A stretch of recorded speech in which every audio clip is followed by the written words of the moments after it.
Para quem ainda não me conhece, né? Meu nome é Heber. Para quem me conhece, meu nome é o mesmo, é Heber também, entendeu? Porque as pessoas falam, para quem não me conhece, meu nome é um. Aí eu falei assim, para quem conhece é outro, não é o mesmo nome. E o meu tema é sobre pastoreamento. Ontem Romildo falou muito na prática sobre a vida pastoral. Então tem uma relação entre pastoreamento e discipulado. Eu decidi colocar o nome discipulado do meu slide e vocês vão entender por quê. Então o tema que eu vou tratar aqui é discipulado e vou falar como que as liturgias e a imitação, né, uma vida de imitar alguém ou alguma coisa, e o próprio pastoreamento, eles vão moldar a nossa vida. Então basicamente eu quero dizer que o discipulado ele funciona no pastoreamento, mas é muito mais do que o pastoreamento. E essa palavra discipulado, ela não existe na Bíblia. Você não vai encontrar o nome discipulado na Bíblia. Mas você vai encontrar ações ou direções de Jesus, por exemplo, falando sobre ir de fazer discípulo. Então ir de fazer discípulo tem a ver com discipulado. Mas quando a gente fala a palavra discipulado, pessoas diferentes, elas têm reações diferentes a essa palavra. Então ali no slide eu coloquei um cara feliz e botou discipulado é ótimo, e o outro com medo, né? Manipulação, controle, G12, prestar contas. Então essa palavra discipulado, ela perdeu um pouco o sentido, porque pessoas utilizaram de maneira errada ao longo da vida, e por isso trouxe alguns prejuízos. Então é possível que eu falei a palavra discipulado aqui, algumas pessoas, meu Deus do céu, já passei por isso, eu fui extremamente controlada, eu passei por experiências negativas, e não é isso que eu quero para a minha vida, nem eu quero para você. Então essa palavra pode gerar alegria no seu coração, ou ela pode gerar medo no seu coração. Mas a palavra discípulo significa ser aluno, um aprendiz. Então na verdade, todo mundo que nasce de novo é um aluno.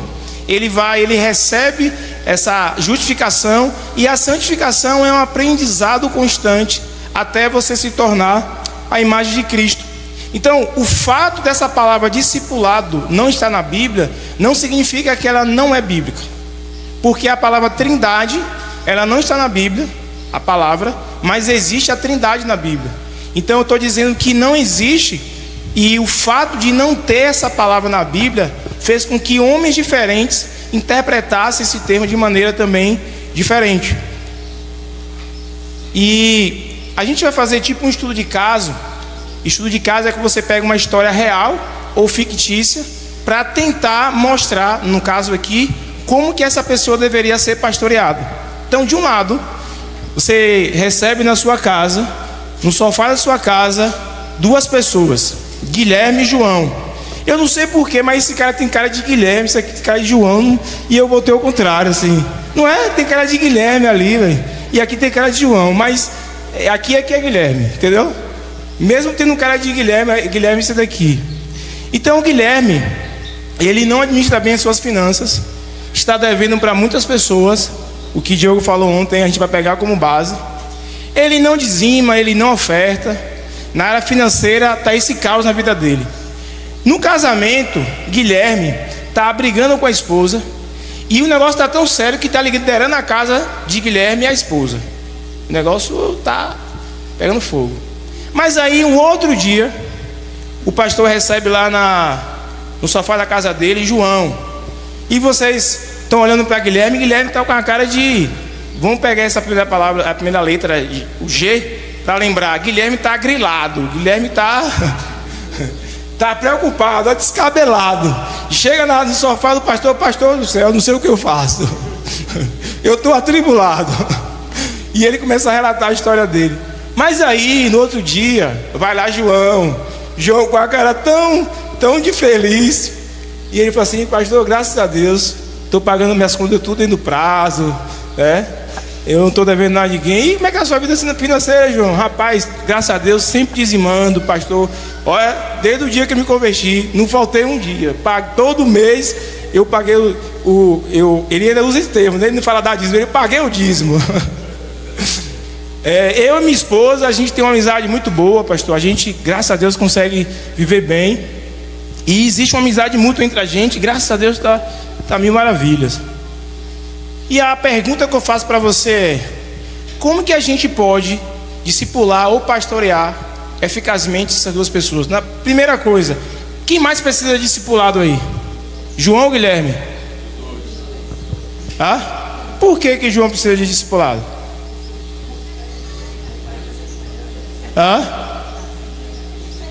Mas na igreja de vocês preferiam ter um João ou Guilherme? João. Fica aí. Eu gosto.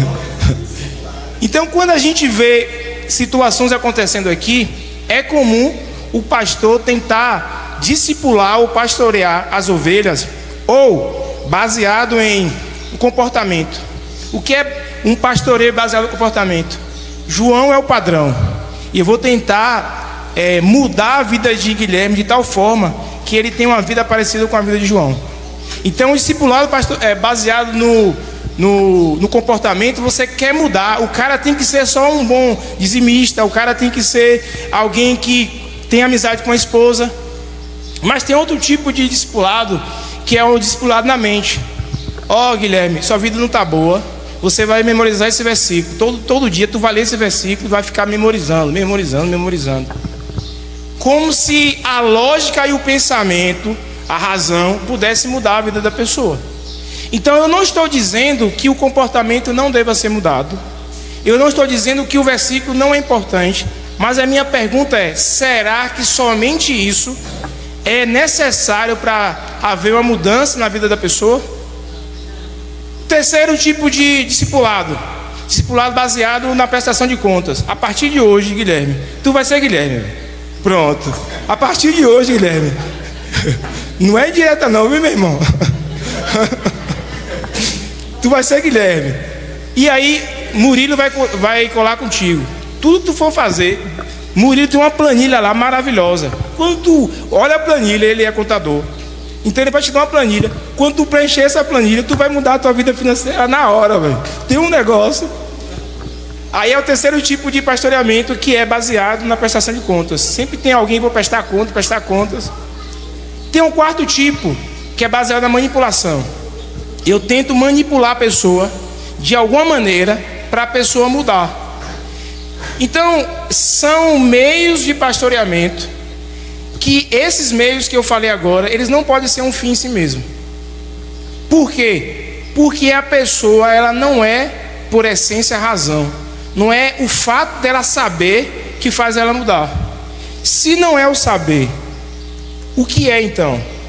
Então eu quero pensar com vocês eu vou falar sobre uma doutrina que deve ensinar a ovelha, o discipulado, e o discipulador, o pastor, por exemplo, como entender o ser humano.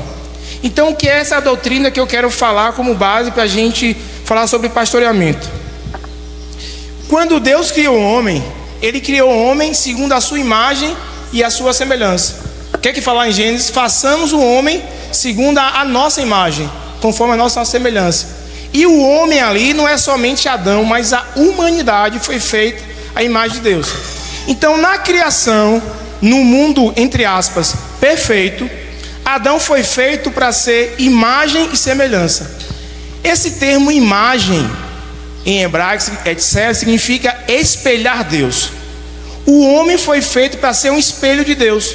Como alguém que olha para um espelho e vê a sua imagem, Deus criou o homem para que o homem pudesse refletir quem ele é. Talvez por isso que Deus falou que não deveríamos fazer imagem, porque Deus já tem uma imagem dele na terra, que somos nós, certo? Mas além da gente espelhar Deus, nós somos feitos à semelhança de Deus. E ser feito à semelhança de Deus significa representar Deus.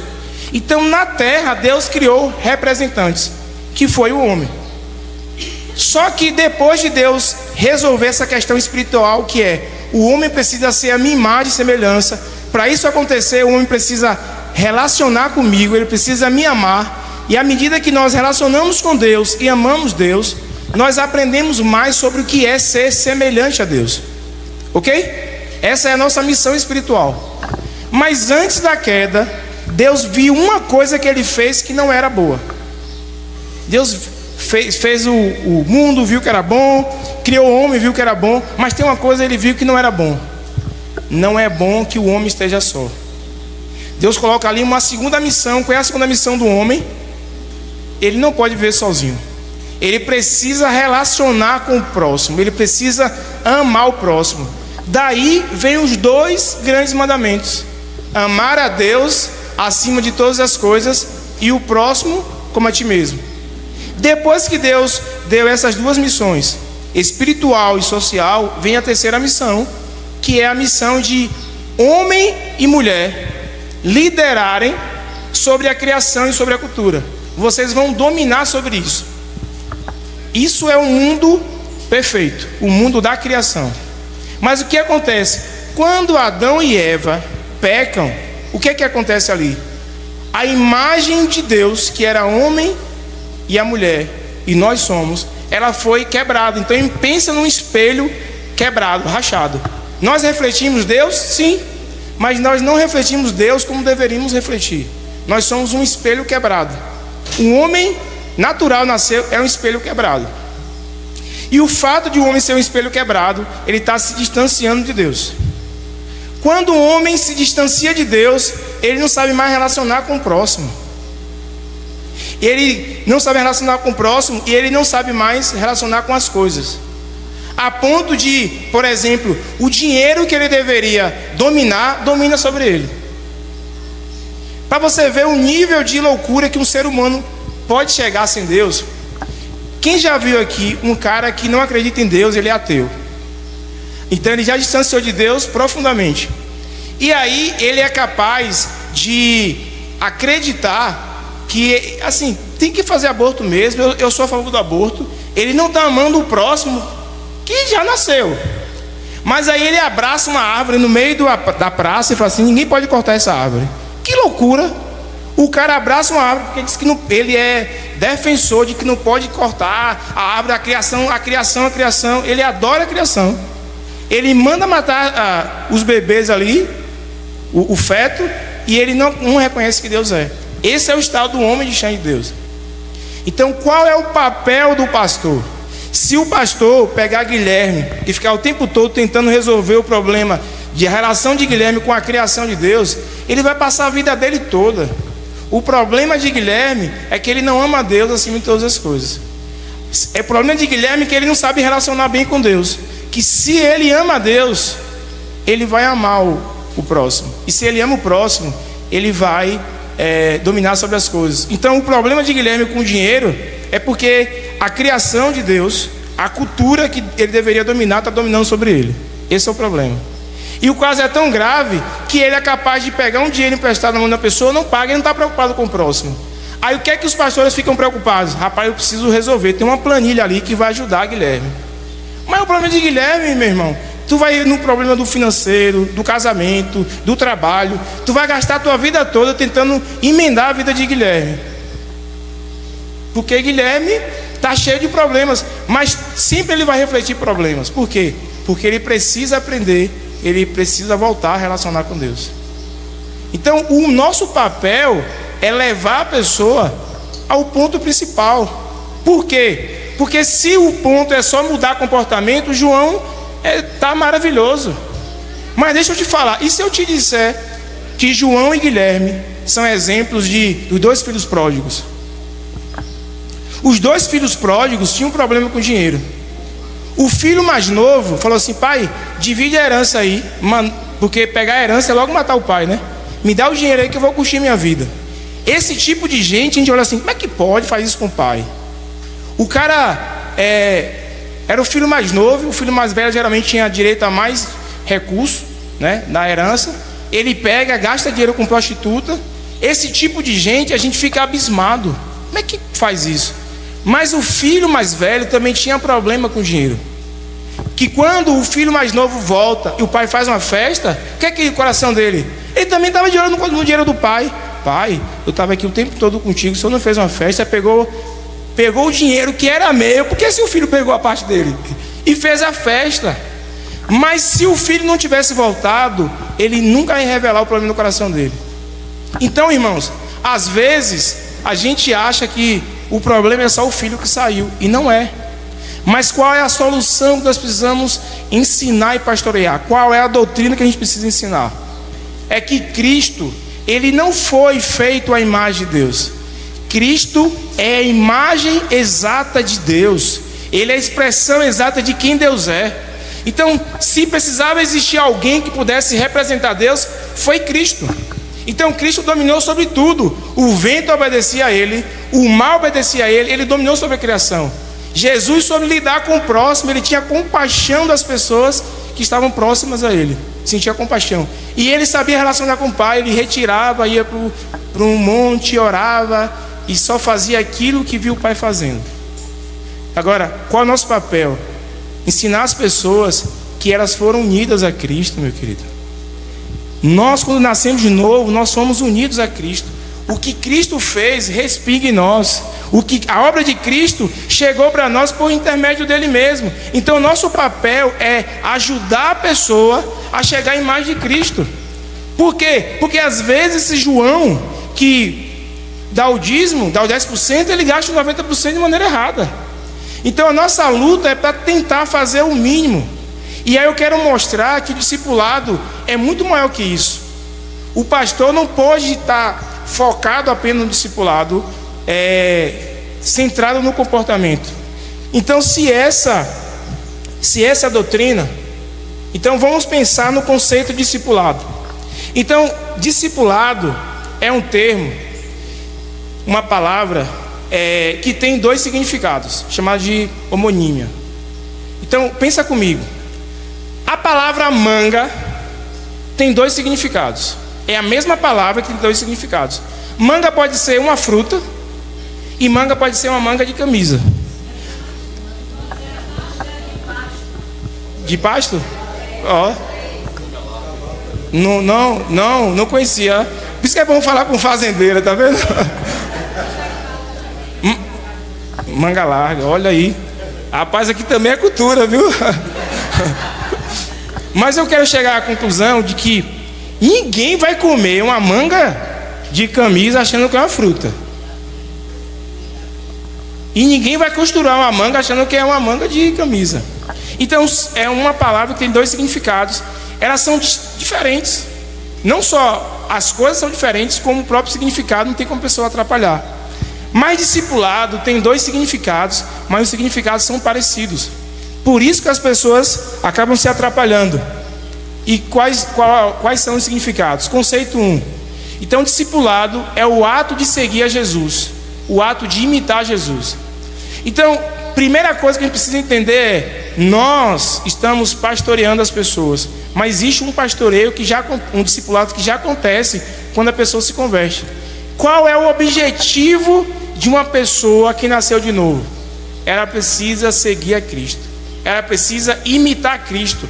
Quando eu trato do comportamento, eu estou tentando ajudar uma pessoa a somente mudar externamente, mas o objetivo é seguir a Cristo. Então, se é seguir a Cristo, a gente precisa entender que lá em Atos vai dizer que pela primeira vez os discípulos foram chamados de cristãos. Por que eles foram chamados de cristãos? De tanto eles serem alunos de Jesus, o termo cristão significa pequenos cristos. Eles foram confundidos com Jesus, irmãos. Então, carregar esse nome de cristão ser alguém que foi tanto discipulado que agora as pessoas estão confundindo você com Cristo. Então, o peso que nós temos do nome que nós carregamos é um peso muito grande. Então, discipulado é o ato de seguir Jesus.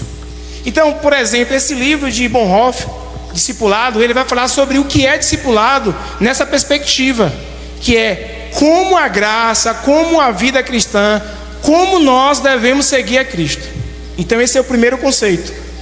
E Lucas, capítulo 14, versos 25 a 35, vai falar sobre o que é isso de seguir a Cristo.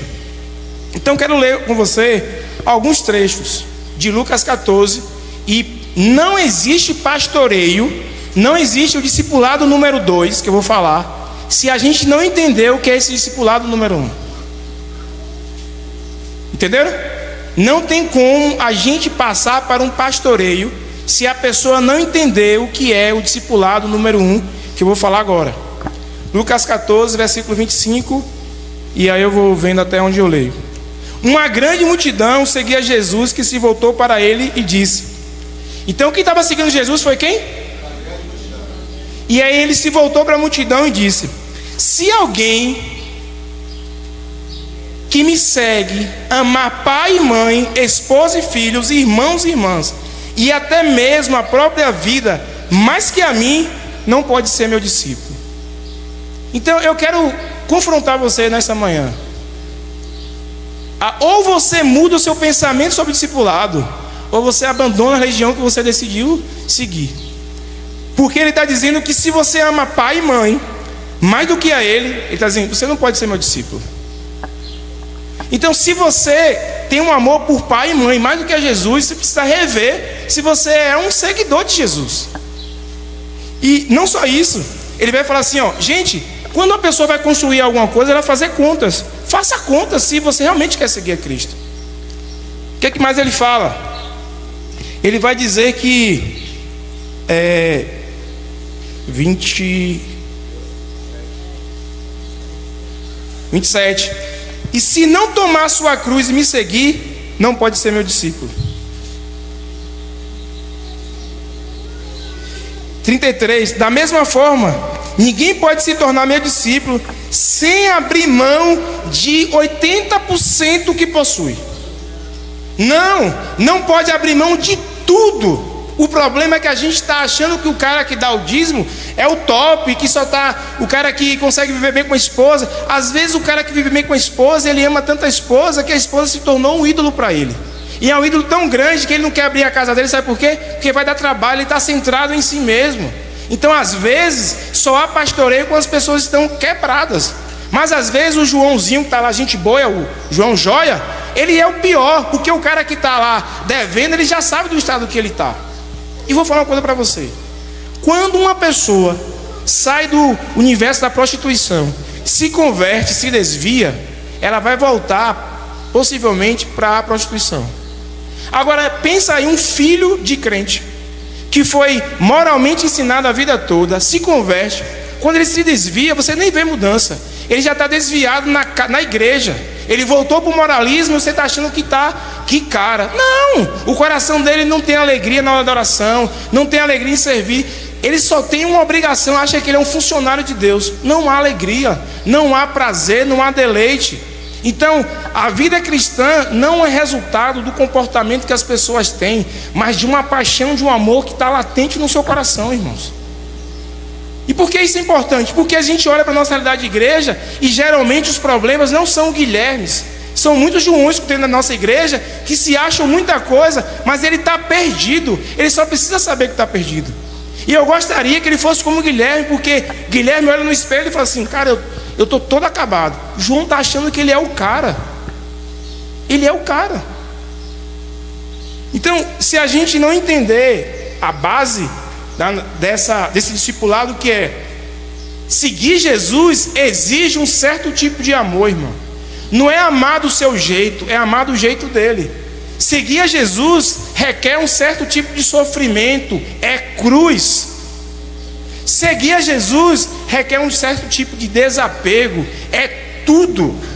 Agora, eu vou pastorear uma pessoa que não quer dar tudo, se Cristo não é o meio pelo qual a pessoa quer se entregar completamente, eu vou mudar a vida da pessoa?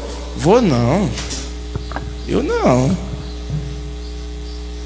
Jesus falou isso para a multidão, meus irmãos.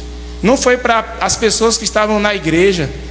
Então, é possível ter muita multidão dentro da igreja.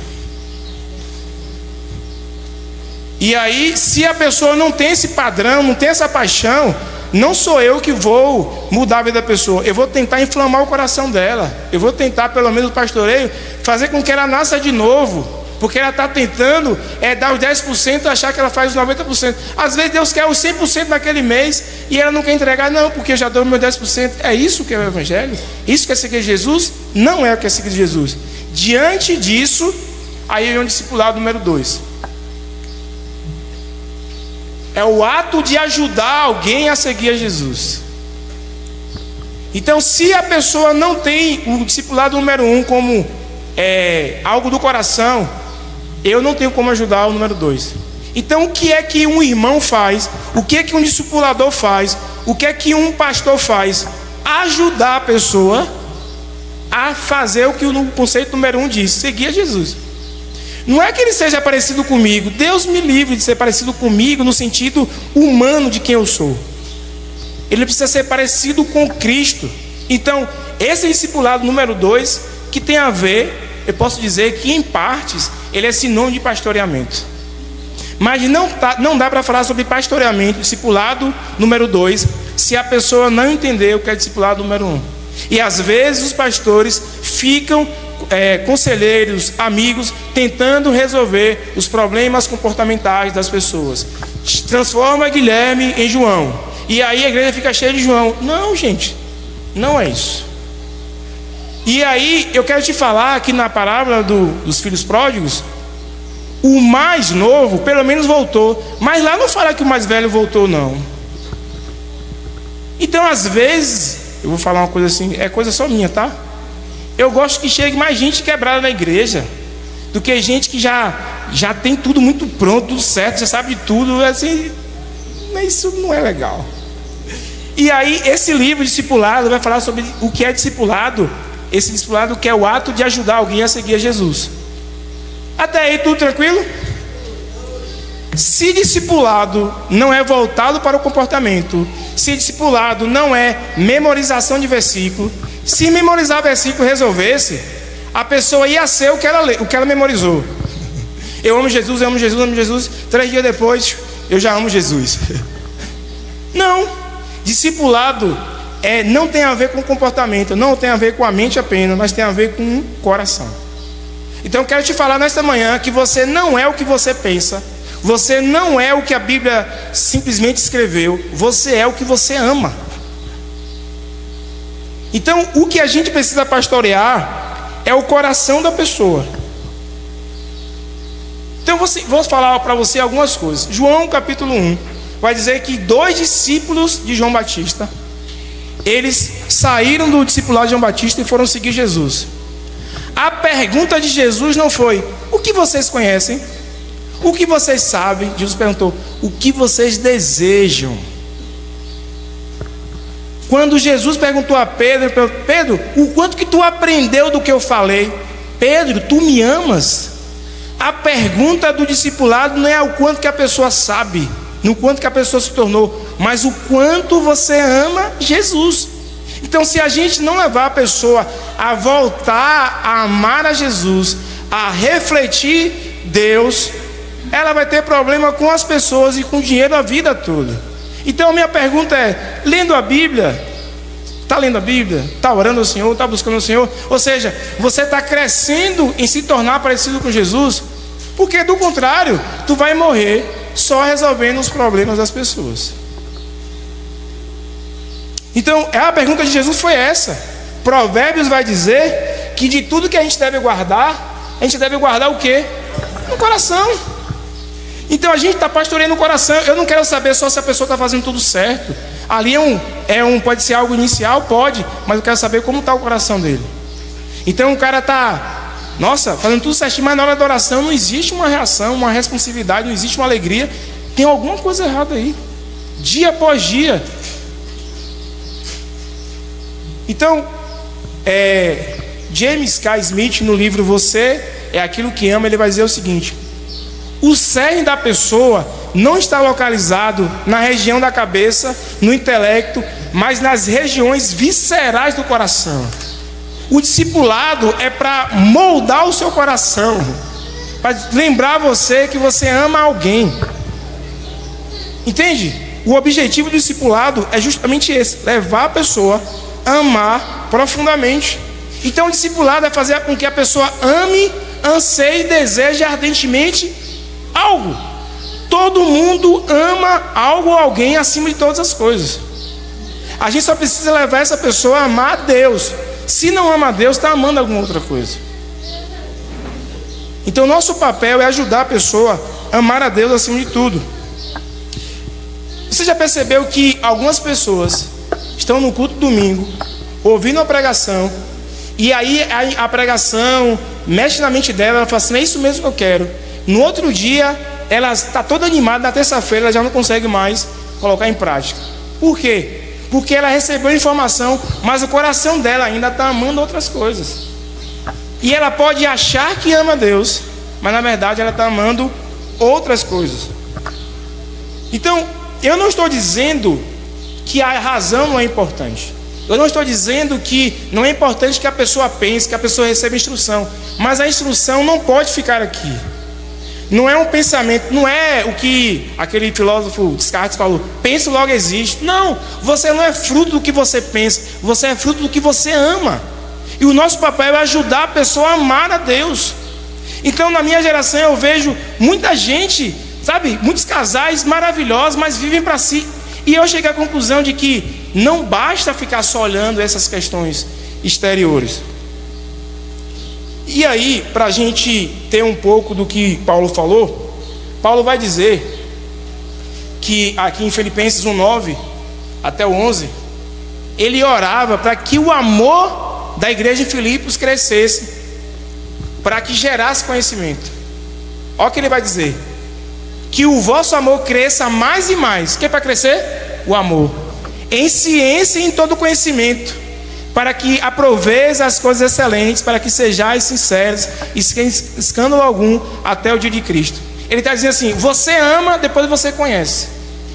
Ainda que a gente possa ter disciplinas espirituais para amar mais o Senhor, mas o objetivo é amar ao Senhor. Precisa orar para amar o Senhor, para que a gente possa crescer em conhecê-lo. Ele está falando sobre afetar além do nosso intelecto. Então, se a gente pensar o que é o ser humano é um amante, é alguém que ama algo ou alguém acima de tudo. O ser humano, ele vive desejando alguma coisa. O ser humano, ele não é alguém original, ele é o resultado de imitação de alguém ou de algumas pessoas. E aí eu estou falando isso para ajudar você, dizer para você, você precisa ser discipulado. Dizer para o pastor, você precisa discipular o coração das pessoas. Então, em parte, o nosso coração é uma bússola, porque ele vai dizer para onde a gente está amando, mas ele também é um motor que vai nos levar a ir aquilo que a gente quer ir. Entende? Então, por que é uma bússola? Ele vai apontar para onde nosso coração de fato ama. Mas é um motor que ele também vai nos levar para o lugar onde nós estamos amando. Ah, eu não gosto de ir para a reunião de domingo. Significa que sua bússola está para um outro lugar. É que eu estou endividado, é que o seu coração está tanto no dinheiro que você só pensa nisso. E aí o motor do seu coração é só trabalhar para poder resolver um dilema. Então você sabe o que é certo, mas o problema é que o seu coração não vai nessa direção. Então, se o ser humano é isso, é um amante, a gente precisa pensar o que é o amor. O amor é um hábito e o amor é uma fome. Então eu quero falar como que suas decisões são pautadas no quanto que você ama. Deixa eu te falar, 5% das nossas decisões num dia é o resultado de coisas que a gente faz de maneira consciente. Eu paro para pensar, eu vou viajar para a feira ou para Salvador, eu paro para pensar muito sobre isso. Mas a maioria das coisas que a gente faz durante o dia é inconsciente. A gente só está fazendo no automático, porque o nosso coração já entrou no automático. Você já criou alguns hábitos e esses hábitos foram moldando o seu coração. Então 95% das coisas que a gente faz durante o dia está mais relacionado ao que a gente ama do que o que a gente pensa. Então o cara que está o tempo todo trabalhando exageradamente, é que no automático o coração dele já está ligado ao trabalho. Entende? Como estão entendendo? O cara que está passando por vários problemas financeiros, o coração dele já está nisso no automático. Ele nem está pensando, gente. Ele só acostumou a tentar perseguir o ídolo dele. Ele nem sabe o que é ídolo, ele está no automático. Está vivendo a vida no automático. Então pensa você, quando você estava aprendendo a dirigir, você parava, olhava para os pés, olhava para o retrovisor e ficava, meu Deus, como é que eu vou aprender a dirigir? Mas depois de um certo tempo, hábito após hábito, o que acontece? A gente dirige no automático. Tem gente que não dirige no automático, não. Chegou, não? Aí tem gente que não dirige no automático hoje, não. Aí então tem que comprar um carro automático. Mas percebe que ela não para mais para pensar, para olhar para os pés. Ela fica olhando para os pés? Não, automático. Então a gente vai fazendo coisas durante o nosso dia, nossa vida, que vão formando nossos amores, e a gente continua fazendo isso no automático. Então certamente João já está no automático. Tem uma magia aí, é um mistério. E Guilherme está no automático. E qual é o nosso papel? Vou repetir isso várias vezes: levar a pessoa a amar a Deus acima de todas as coisas. É dizer para ela que não é 10%, é tudo.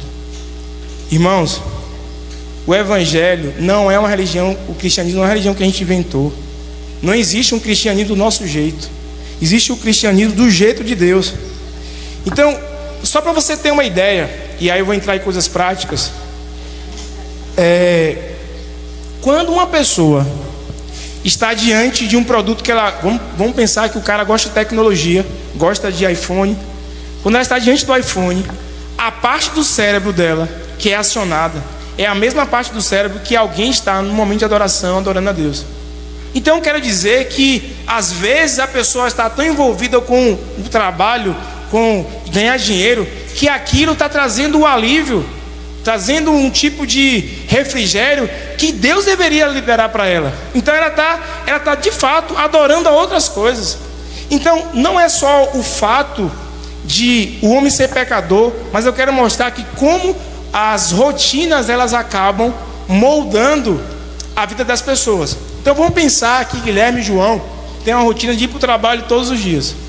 No trabalho ele ouve do chefe dele: rapaz, você não está conseguindo bater a meta todos os dias. Cadê aquele seu sonho de comprar casa? Cadê esse sonho de viajar para fora? O líder dele vai tentar pegar os ídolos mais profundos do coração para motivar ele. E aí João, é mesmo. Então, dia após dia ele está sendo chamado para fazer alguma coisa, provocando os ídolos. Outro exemplo: shopping. Gente, o shopping, você está ali costumeiramente indo para o shopping, chega lá, vê as vitrines. As vitrines parecem ídolos. As pessoas ficam olhando as vitrines, elas ficam embriagadas com aquela vitrine, que é aquele corpo. E no shopping não tem janela para você olhar só para cima, é com uma coisa transcendental. A luz, o tempo todo no shopping, você parece que não vê a noite acontecer. Aquilo está gerando amor no seu coração. A pessoa está embriagada, já tem um coração depravado, e a pessoa está o tempo todo, não cresce em oração, não cresce na palavra, e dia após dia ela está passando por todo esse ritual aí. Está acontecendo no coração dela, ela está sendo embriagada. No final das contas, ela ainda dá o dízimo lá, chega e paga. Então, são vários hábitos que vão moldando o coração da pessoa, certo? Então, curvar diante do celular, são muitos que eu poderia falar aqui. Então, esses hábitos formam negativamente o coração da pessoa. Mas tem hábitos que são positivos. Então, por exemplo, em Israel era comum falar assim: ó, vocês atravessarem aí o Mar Vermelho, pega uma pedra e coloque na frente de cada tribo. Eram rituais para as pessoas não esquecerem de Deus. Então, o que o pastor precisa entender? Quando o cara chega lá cheio de problemas, o coração dele já foi contaminado com tudo isso. Pecador, mas que a rotina do trabalho, o do shopping, o conceito de casamento dele já é deturpado. Ele acha que casou para ser feliz, mas ele descobre que casou para representar Cristo, a igreja. São vários dilemas que a pessoa está passando, e aquilo está moldando o coração dessa pessoa. Então, quando eu chego diante dessa realidade, eu preciso entender: esse cara, ele não está sendo discipulado dia após dia. Ele não está tendo hábitos que amam ao Senhor. Então, uma coisa que a gente precisa pensar aqui é: qual é o papel do líder? Primeiramente, o papel do líder é ajudar a pessoa a imitar Cristo. Mas antes da pessoa imitar Cristo, o líder precisa ser um imitador de Cristo. Quantos estão comigo aqui? Para você ajudar alguém a seguir Jesus, você também tem que seguir Jesus. Então você não tem como ajudar alguém a imitar Cristo se você já não imita Cristo. Então querendo ou não, nós precisamos ver exemplos de pessoas que seguem a Cristo, para a gente poder seguir a Cristo. Então, os apóstolos e seus seguidores não imitavam exemplos morais da vida de Jesus. Eles viviam uma vida de alto sacrifício. Então, o que eu quero dizer é o seguinte: vamos avançar nesse conceito. Os apóstolos são exemplos de como os líderes deveriam ser. Os apóstolos são exemplos de como os cristãos devem ser. Então, por exemplo, Paulo vai falar em vários momentos: sede meus imitadores como eu sou de Cristo. Então, por isso que o pastor, quando falar em Timóteo, convém, quem deseja o episcopado, excelente coisa deseja. Convém, pois, que o pastor seja marido de uma só mulher, que governe bem a sua casa, que tenha os filhos sob sua sujeição, que não seja dado ao vinho, que seja hospitaleiro. Vai falar uma várias de características. Por quê? É só porque o cara é moralmente correto? Não. É que está mostrando que ele é parecido com Jesus. Ali é o resultado da obra do Evangelho na vida da pessoa. Então Paulo vai dizer: sede meus imitadores como eu sou de Cristo. Então, o ideal é você ser um líder, um pastor, que as pessoas olhem e falem assim: é possível imitar Cristo, porque eu estou olhando para alguém e estou vendo parecido com Jesus. Então vou pegar o exemplo de Tessalonicenses 1,6. Olha o que Paulo vai dizer: e vocês se tornaram nossos imitadores e do Senhor, recebendo a palavra com alegria que vem do Espírito Santo, apesar de muitos sofrimentos. Meus queridos, Paulo vai para essa igreja, prega o Evangelho, tem que sair de lá correndo porque é perseguido. Em 6 meses ele tenta voltar, ele não consegue voltar porque os irmãos, os judeus, querem seguir perseguindo Paulo. E aí ele manda Timóteo, e Timóteo fala assim: Paulo, em 6 meses os cristãos de lá estão perdendo mães, morrendo, porque estão seguindo a Jesus. Paulo, tem gente que se converteu, tem 3 meses, que não está conseguindo mais trabalhar porque fizeram lá no sindicato do comércio para não contratar mais crente. Aí Paulo vai escrever uma carta dizendo sobre a ressurreição dos mortos e por aí vai. Por que Paulo vai falar sobre isso? Porque Paulo diz assim: existe uma esperança. Você que perdeu o pai que perdeu o filho, tem uma esperança, vai ter a ressurreição. Esses irmãos em 6 meses estavam sendo perseguidos. O tipo de discipulado que Jesus falou, irmãos. E nós não podemos ter uma igreja de 10, 20, 30 anos onde as pessoas não querem doar sua vida por causa do reino. Então, estou falando de 6 meses, uma igreja que estava imitando Cristo. Por que imitou Cristo? Porque viu na vida de Paulo um exemplo a ser imitado. Então, o pastor, ele precisa ser essa pessoa que se aproxima de Jesus. De tanto seguir Jesus, ele vai ajudar outras pessoas a seguirem Jesus. Esse é o objetivo do ministério pastoral. E isso aconteceu na prática. Então, existe aí uma lógica. Cristo, os apóstolos, os líderes, os pastores, discipuladores de hoje e a igreja.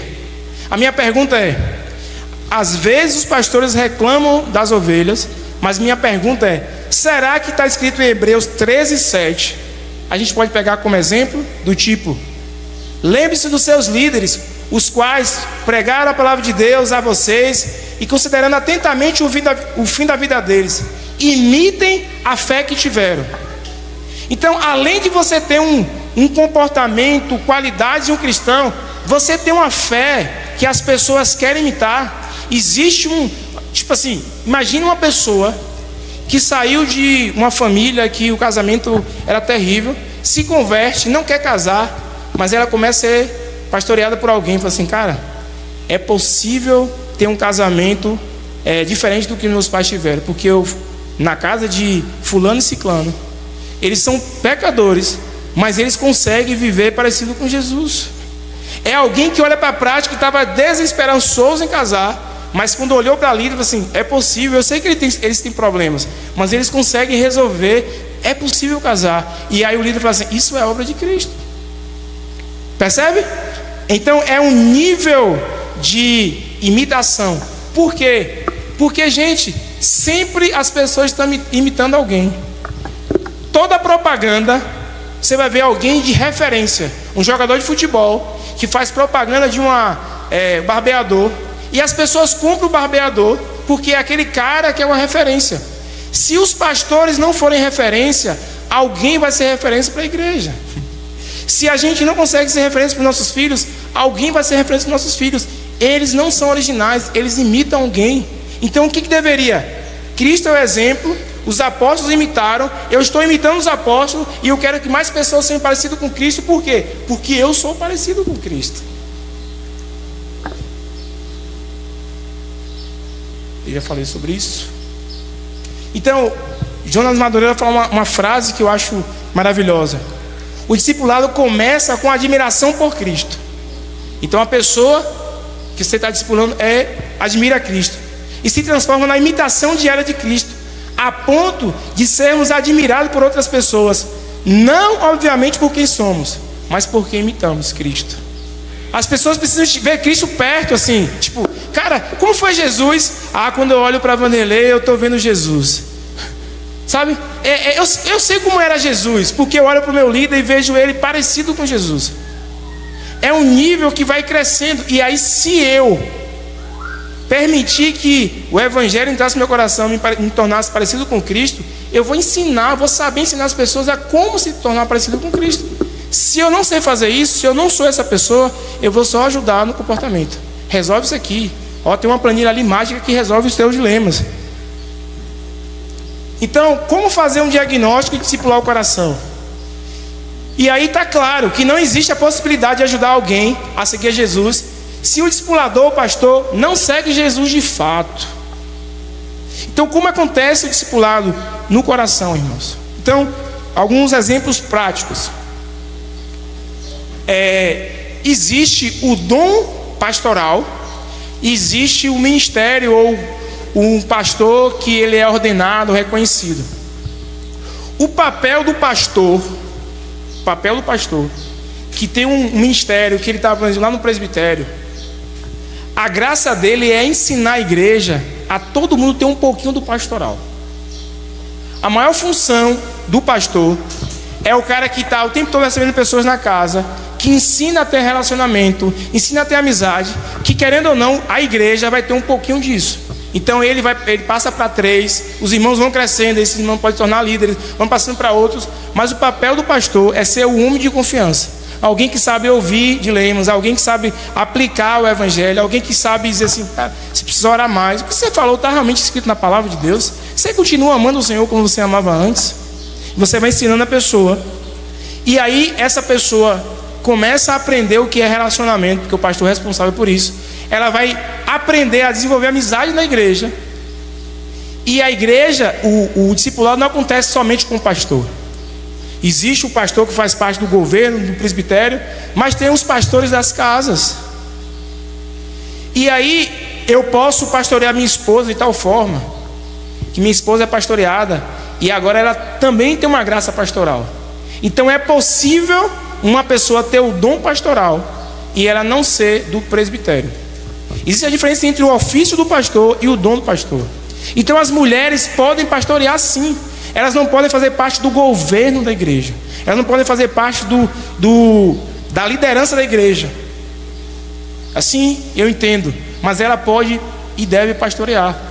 Uma igreja onde o pastor ensina as pessoas, onde pastoreia as pessoas. E eu estou pastoreando um pai de família. Esse pai de família vai aprender a como pastorear os filhos. Então, no final das contas, todo mundo tem um pouquinho de pastor. Todo pai está pastoreando filhos. Todo marido está pastoreando uma esposa. A esposa está pastoreando filhos. Então o pastor precisa passar dessa graça pastoral. E isso acontece no pastoreio diário. Sofá, ensinando, explicando. Quando a pessoa sabe o que é relacionamento, sabe o que é confiança, sabe o que aconteceu na vida dela, vai dizer, eu quero fazer isso com outras pessoas.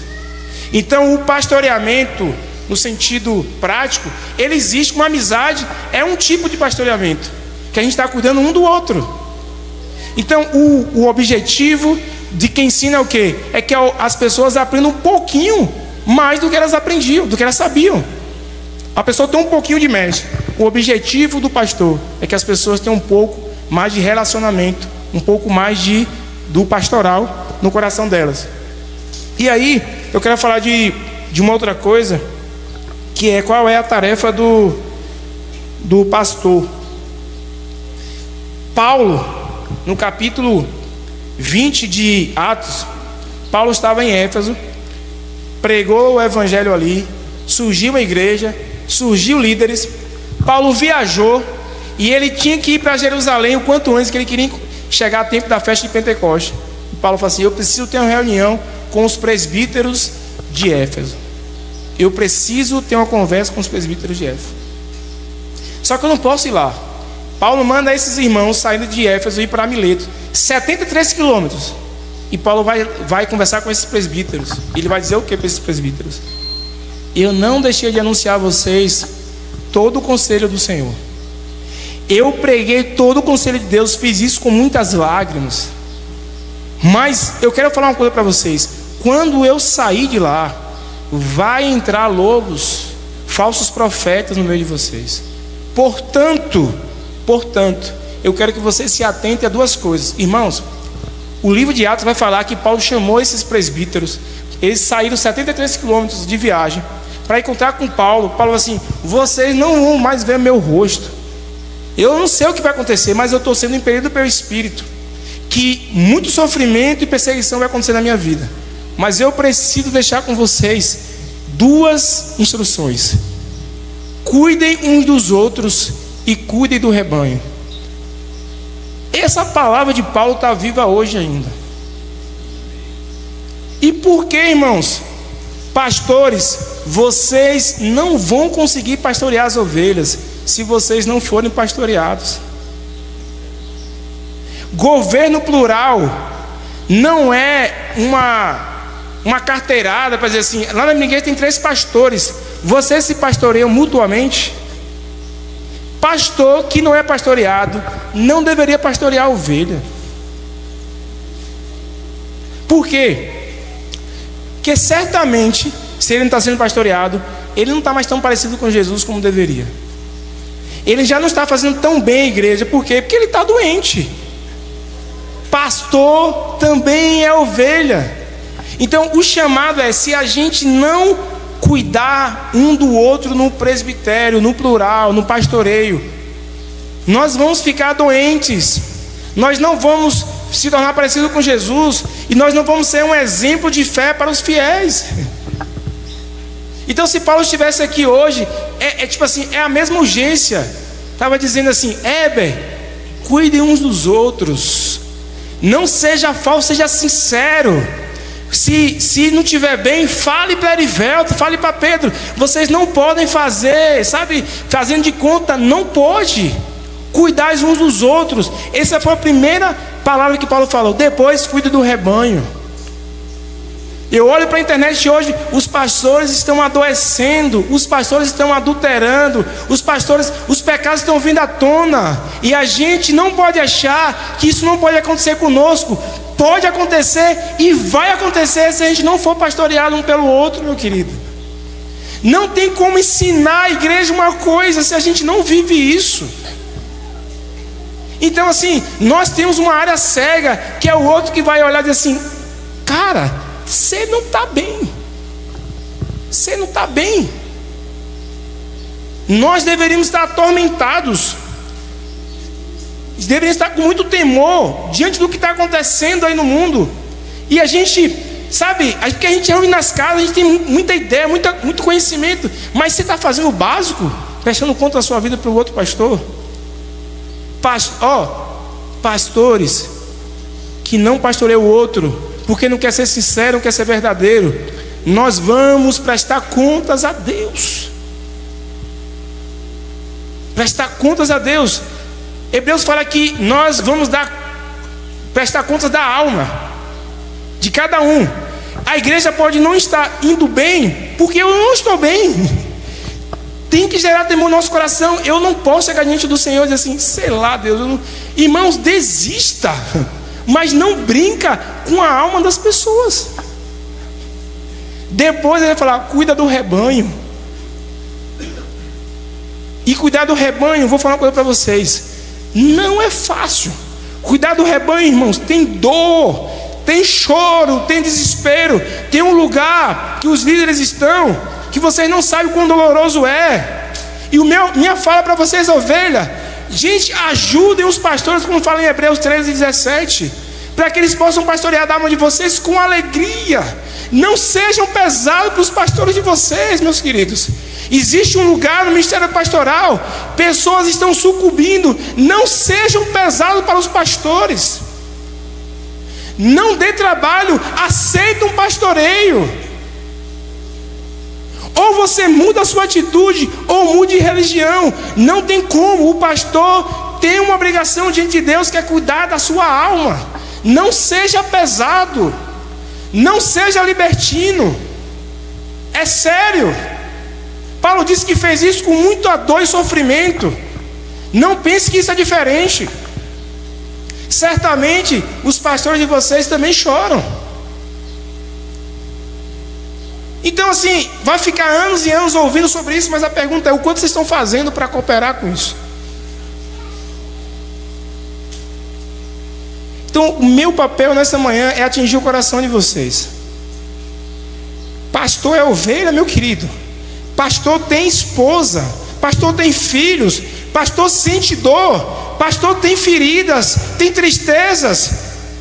Então aprendam a submeter aos seus líderes, para que a Bíblia fala que o trabalho deles seja feito com alegria.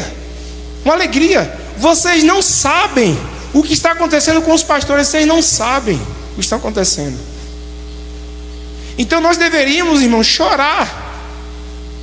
Sabe por quê? Porque a gente ouve há muitos anos, mas às vezes a gente não coloca em prática, a gente não é leve, a gente não submete, a gente não quer.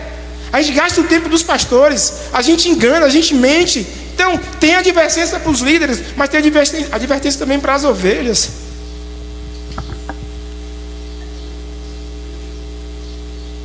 E aí as coisas ficam simples. Chegou na sua casa, perguntou: você está amando a Jesus? Se não está amando, meu querido, meu papel é só esse. Irmãos, a igreja do futuro depende do tipo de discipulado que nós vamos ter hoje. E vou falar uma coisa para você do meu coração. Eu olho para as igrejas no geral. As pessoas estão lá servindo, mas estão servindo com muito peso. Está faltando alegria em muitas igrejas. Está faltando a paixão, está faltando esse tipo de amor, está faltando esse tipo de desapego. E a gente precisa fazer um caminho de volta. Então eu olho para as minhas filhas assim: cara, eu já tenho muito para fazer, que é pastorear o coração das minhas filhas. Porque meu desejo é que a igreja do futuro não seja igual à igreja do presente, irmãos. Nós nos acostumamos com um evangelho que é mais parecido com outro evangelho do que o verdadeiro evangelho. Então não se orgulha porque você é ruim nas casas, só por isso, e você não tem relacionamento com os irmãos. Reunir numa casa sem relacionamento não transforma a vida de ninguém. Só vai aumentar a sua responsabilidade. E aí eu finalizo dizendo uma coisa assim para você. Então imagina que a sua esposa ama a rosa vermelha. Ela ama a rosa vermelha, da cor vermelha. Aí você chega numa floricultura e você acha a rosa vermelha e a rosa branca. Só que a rosa vermelha está murcha e a rosa branca está muito linda. Você tem um dilema: e o que é que eu vou fazer? Você gostaria de tirar a cor vermelha dessa rosa e colocar na branca? Você vai conseguir? A cor da rosa é distinta da rosa? Sim. A cor da rosa é uma coisa e a rosa em si é outra coisa. Sim ou não? Sim. Existe a rosa, existe a cor da rosa. Apesar de a rosa e a cor serem distintas, elas são inseparáveis. O conselho discipulado número 1 e número 2, apesar de ser distintos, são inseparáveis. Não tem como uma pessoa seguir a Jesus se não tiver alguém que ajude a pessoa a seguir Jesus. Não existe a possibilidade de a pessoa aprender a seguir Jesus se ela não tiver alguém ajudando. Então são conselhos diferentes, sim, mas são inseparáveis. À medida que eu cresço no discipulado de Jesus, que é ter esse certo tipo de amor, desapego, eu vou me submeter para que alguém me ajude a se tornar parecido com Jesus. E à medida que eu me torno parecido com Jesus, eu não consigo ficar aí só para mim. Eu quero encontrar pessoas para ajudar as pessoas a se tornarem parecidas com Jesus. Vocês conseguiram entender o que é o pastoreio do coração? E aí eu finalizo com a frase de Agostinho de Hipona, que ele falou: feriste o meu coração com tua palavra, Senhor, por isso eu te amei. Meus queridos, seja do mistério da palavra, nós precisamos pastorear, pregar, para que a palavra possa ferir o coração das pessoas. Nós não vamos conseguir colocar na mente das pessoas que elas precisam abrir casa só. Elas precisam ser feridas por esse amor de tal forma que elas se sintam alegres em poder participar da grande e maravilhosa obra de Deus, que é participar da vida de igreja. Acabei. Deus abençoe.